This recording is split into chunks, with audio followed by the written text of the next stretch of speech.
everybody, welcome back to my channel. I'm so glad you're here today. Today is Monday, October 7th, I think. Yes. And I am trying to get this video filmed in. Hello, kitty.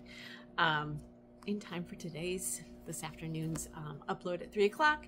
So as I said last week, I'm caught up with all my videos, so I'm kind of filming them as I go along here. I want to give you a couple updates, and then we're going to talk about something specific. First update is I will be sharing goats this week. I feel like I missed my window. Hopefully not.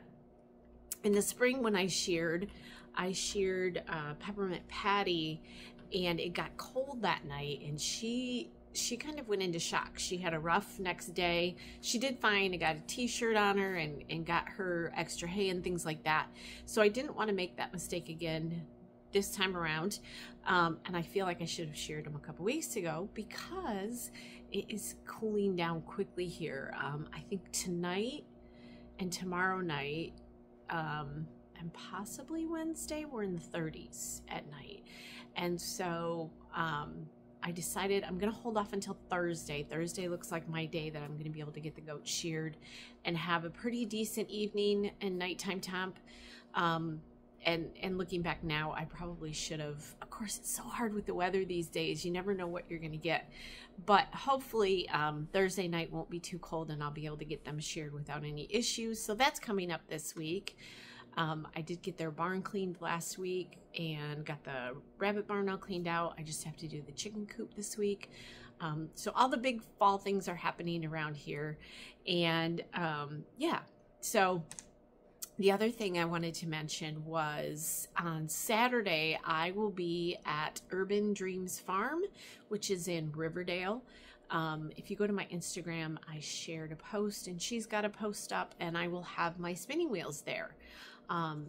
They are a fiber mill here in mid-Michigan, a small fiber mill, and she does, Emma does once a month. Is it first Saturday or second Saturday? Has to be second Saturday of the month. Yes, this is the second Saturday of the month. That she does open mill days, I think is what she calls them. And so from 10 to 4, you can come, you can knit, crochet, spin, whatever you enjoy doing fiber art wise, or if you just wanted to come and visit and see more of the her mill setup, it's really cool. So I will be there this weekend, starting at 10 o'clock, and have my spinning wheels there. You'll be able to use them, try them out if you're interested. So yeah, that is going on. I think that was all. I am actually just getting back from pickleball, so I was icing my knee, and I wanted to get this video shot real quick. So let's jump into the video. This is actually a requested video by one of you, and she emailed me wanting to know how to go about breeding for fiber rabbits, which is not anything I've really, you know, a lot of the stuff I talk about, I might mention in a video, but don't go into depth. And so today's going to be a quick video going into a little bit of depth on how you would decide what to breed, which of your rabbits to breed, what would make the best choices, because it does matter. It makes a difference. I always try to research some of these bigger topics, because even though I've been doing this for so long, I am still learning stuff.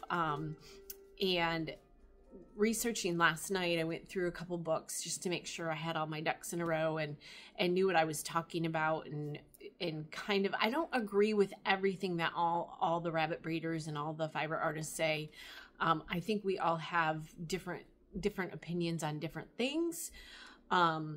But for the most part, I wanted to check and see, you know, is this kind of what is baseline for rabbit breeding and things like that. And actually I came up with a whole bunch of ideas for videos while I was doing that, which was a good thing. So I did want to mention, I went through, and I've showed you these books before in previous videos, so I'm not going to go into depth. But these are great books to use as reference. This one is completely Angora. This one is out of print. Kitty, she's trying to make more room on my lap. This one is out of print. It is pricey, but if you are new to Angoras, I wish I would have gotten this years ago. I actually just bought this, I think, last year, and I did pay a pretty penny for it. It almost is worth the money on this one. I know the one I mentioned last week, I would not spend the money that they have it listed for on Amazon, but if you can find this one, this is a great book. Completely Angora. The other one I like is Angora Handbook for Spinners. That's another good one, and I think this one is still in print. So the other one that I have, I mentioned in my video last week, but I didn't bring it in. This is the Fleece and Fiber Source book. So this has every fiber animal you can possibly imagine is in here, and they do have a blurb on Angoras and just a section. It's not a large section, but they do go through each breed. They have some great pictures here. Gave me some ideas of stuff to do in upcoming videos also. So I always enjoy seeing the pictures and stuff of what the fiber ends up doing. So those are some of the books that I would highly recommend, especially this one, Completely Angora. It is worth the money. So breeding rabbits specifically, when I first started, again, I did not know what I was doing at all. Some days I still don't know what I'm doing, but I learn things new all the time. And so I started out with 2 does and a buck. French Angoras is what I started with. First of all, because that's what we had access to. That was what my husband was able to find at the time. I don't know, 20 years back, I want to say that they weren't as popular as they are today, although I wasn't in that world. You know, you get in the world of cows or pigs or whatever, and suddenly everyone's got them, or you can find them anywhere. But if you're not in that world and you're brand new to it, and you become overwhelmed by trying to find them or look for specifics and stuff. And so at the time, and I didn't even know Angora rabbits were a thing until, you know, I went to a fiber show and saw one for the first time. I was shocked that there were fiber rabbits. So I did start out with 2 does and a buck, and that's how my rabbitry began. And within a year, probably, I was up to, easily 20 rabbits from those 2 does and a buck. And they were beautiful rabbits. The gal I got them from, she did a nice job of breeding, and she knew what she was doing, and they were very beautiful rabbits. Now, over the years, I have purchased rabbits to add into my rabbitry. I have purchased many, and I have spent money for rabbits that ended up not being great fiber animals.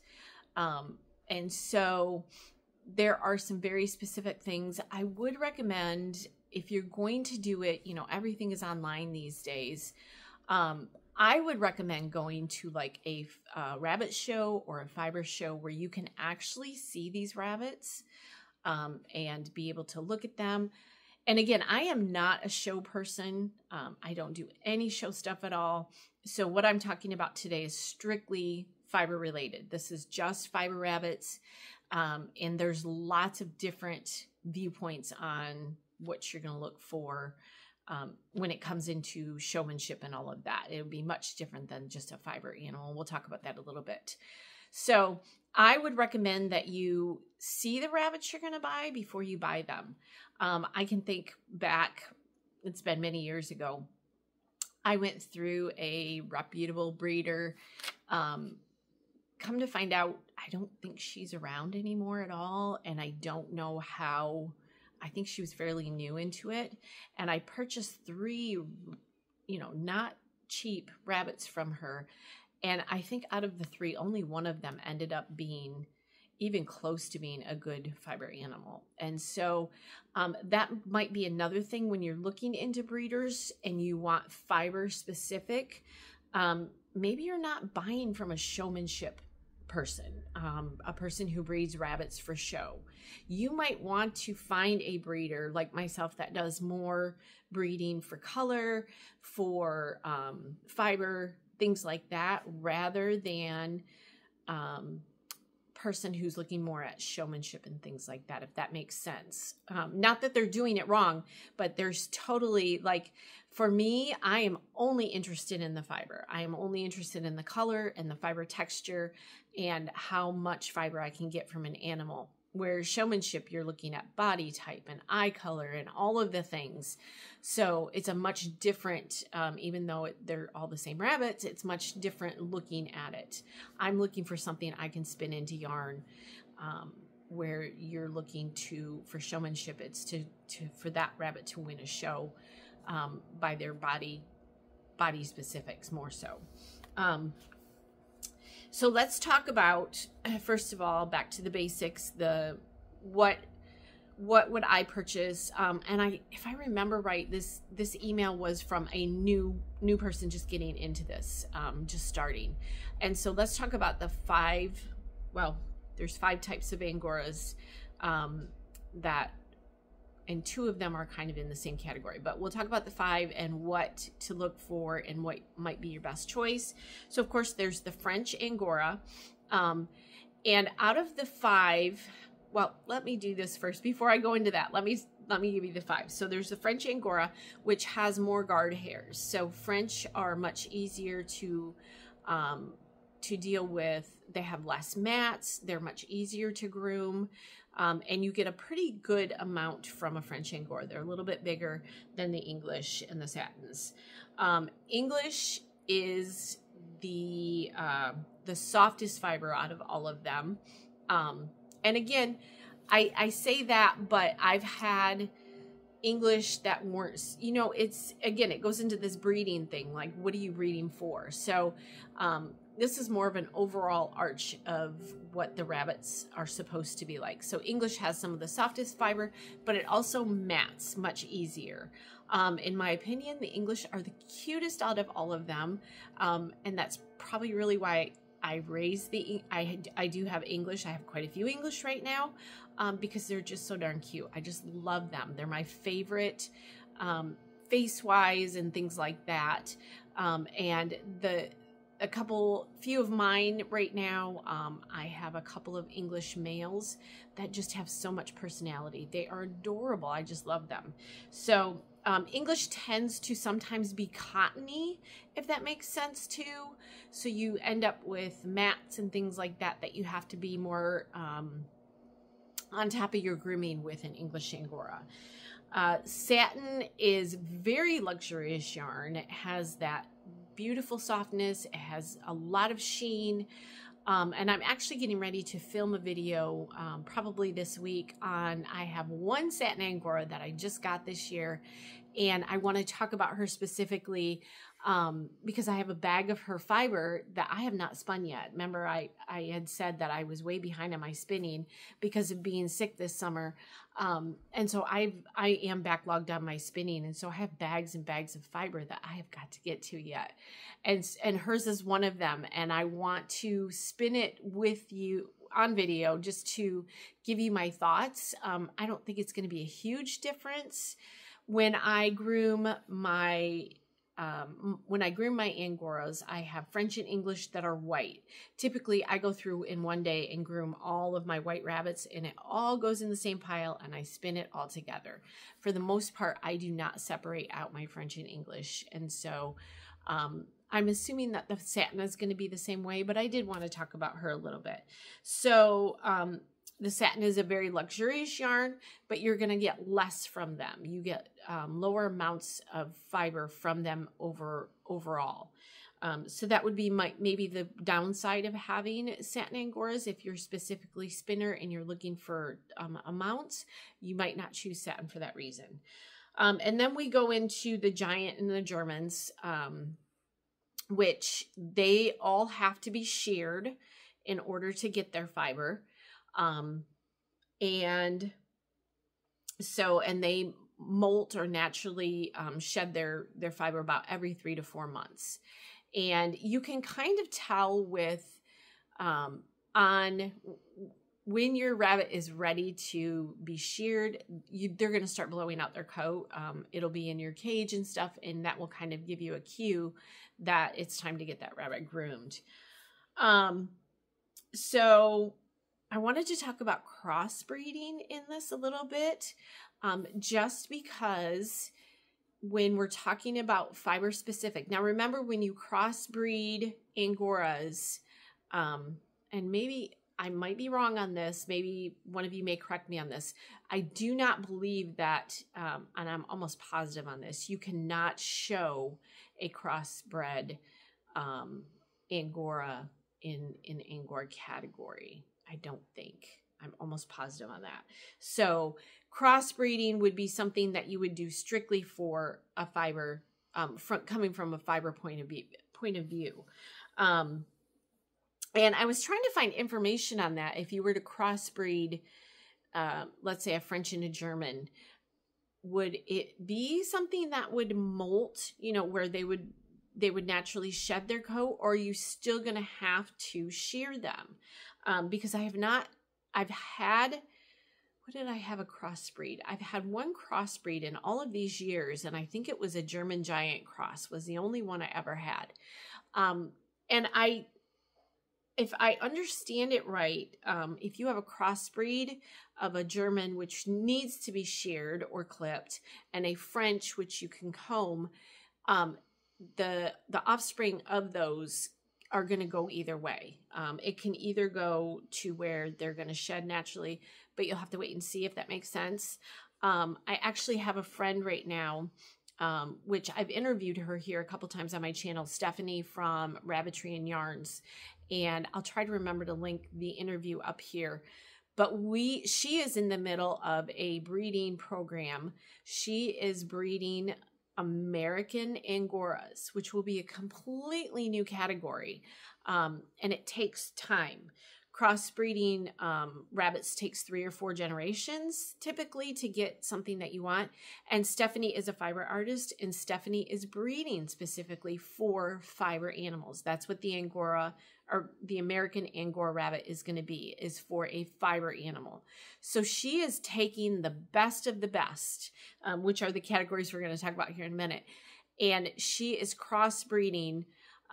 You know, she might have a French and a German, or does she have German? I think she does have German. So she is crossbreeding all of them right now, in order to come up with a really great fiber rabbit. I have not checked in with her in a while. I have not talked to her this summer. I don't know where she's at on this. I would love to get my hands on one of those, on an American Angora.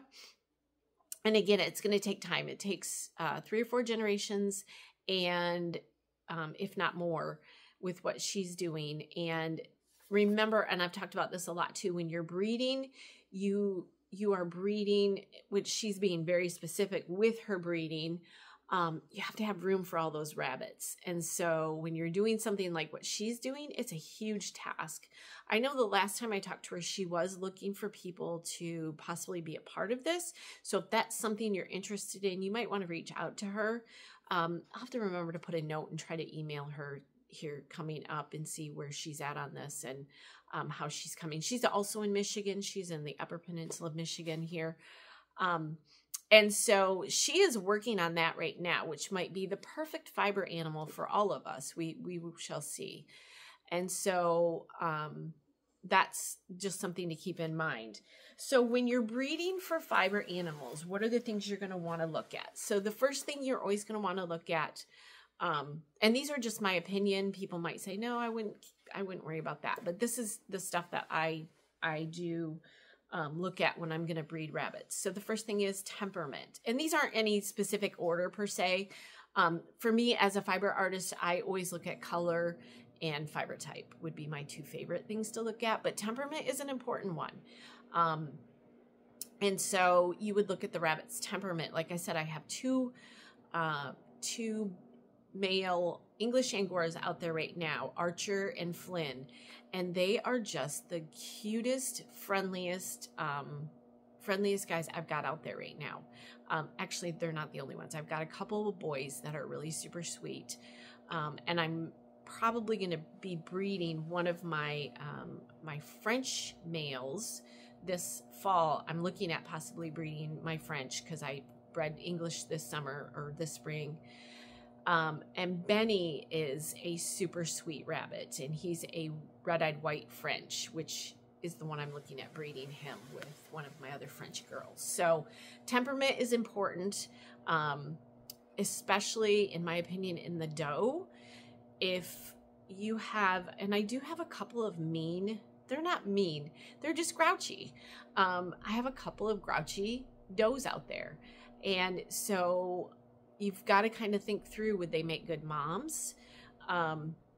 And do I want to breed them? So that would be one thing to look at. The other thing I would look at is color. This spring I bred 2 red Angoras, Scarlet and Flynn together, hoping to get red. And I got all 7 were red babies. So I bred for color specific in that case. Now, I have talked about Scarlet before, also in a singular video. She is an English Angora, and she has amazing fiber that doesn't mat up very often. It does, but not like an English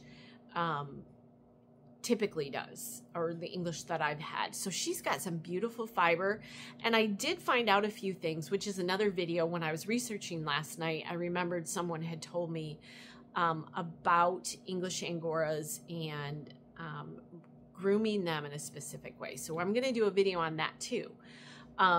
So knowing that Scarlet had this beautiful fiber and I had the 2 reds, I bred them for color, hoping to get that. And it has come out in her babies I've got 5 of the 7 still here with me, and they are all beautiful red color, and they all have really nice fiber.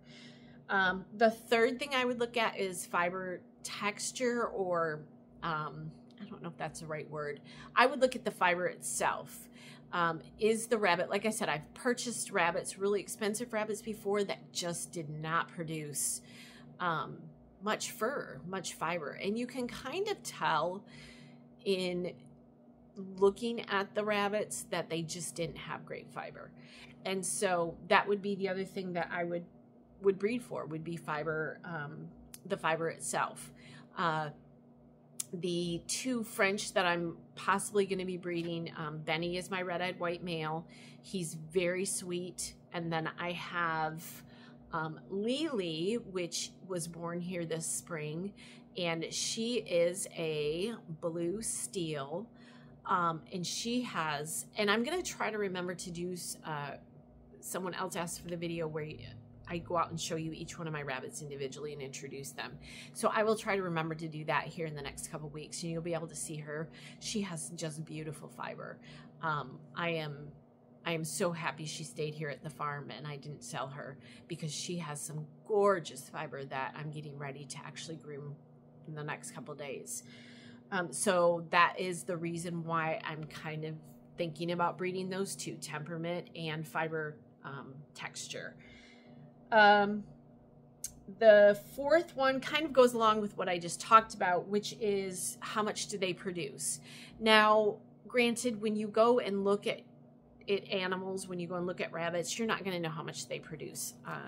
You know, hopefully you get an honest breeder that says, well, you know, they haven't bred, or they haven't produced a lot, or, you know, but sometimes we don't even know. When they're 8 weeks old, we don't know. When you buy them as babies, we're not sure. So I do have one out in my rabbit tree. He is a French Angora. He's a broken, which means he has different colors. He's brown and white. And he just has never had a lot of fiber for me. Now, being a responsible rabbit breeder, I probably should have gotten rid of him, sold him as, you know, a pet or whatever, but I have a really hard time doing that. I fall in love with my rabbits and then they just stay here for life. So he is staying here, and I do get fiber off from him, not a lot. Now, the other thing with him is he's very sweet. So maybe I might breed him, hoping that if I get a good, like if I took Lily and bred her with him, I might get really well behaved with beautiful fiber from her. It's just, that's the kind of things you want to weigh the difference and see what you're going to do. So producing amount is important. And I have most of my rabbits out there right now are really good producers, other than him and maybe one other French that isn't a super high producer. But most of mine right now, I'm getting a lot of fiber off, which is nice. Even my ones in the colony, I'm getting just a ton of fiber off from them, and they have some beautiful fiber too. And we already talked about how many do you have to breed. If you're a brand new beginner and you have, like I said, I had 2 does and a buck, that's what you start with. And then you start watching what you're getting, and you can either introduce new ones in, or, you know, however you want to do that. There are ways of doing that responsibly. But if you have 3 rabbits and that's what you've got, start with that and see what you end up with. Keep in mind that their diet is really important to their fiber. So feed high protein pellets, complete pellets. I use the Kent Showmanship. Is it Kent Showmanship? I think that's what they're called. And they are the little round pellets. They're not the longer pellets. They're the circle pellets. I don't know what it is about those, but I seem to get more bang for my buck out of those. My rabbits like them more. And so that's what I get all the time. Those are the purple bag. If you have Kent in your area, that's the purple Showmanship rabbit. And I think it's 16 or 18% protein. And then feed them a really good hay. I use Timothy grass mix. All of that will make a difference on their fiber also, and how well, you know, they're producing their fiber. So I think those are the main things that I would breed for sure in, you know, when you're deciding to breed rabbits. Those were the things that I would look at as a hand spinner. I'm not looking at body type. I'm not looking at eye color. You know, I have some floppy eared ones out there. I don't even care about that. I'm just looking strictly at their fiber and the color and how much they're producing. And that's what I would look at first for breeding Angora rabbits. So, and again, that's from a spinner point of view, not a showmanship point of view. So I hope this video was helpful. Again, as always, if you have any questions, please put them down below in the comment box. If you don't already, please subscribe to my channel and do the thumbs up on this for the like on this video. And I hope you guys have a fantastic day, and I hope you're creating something. Bye.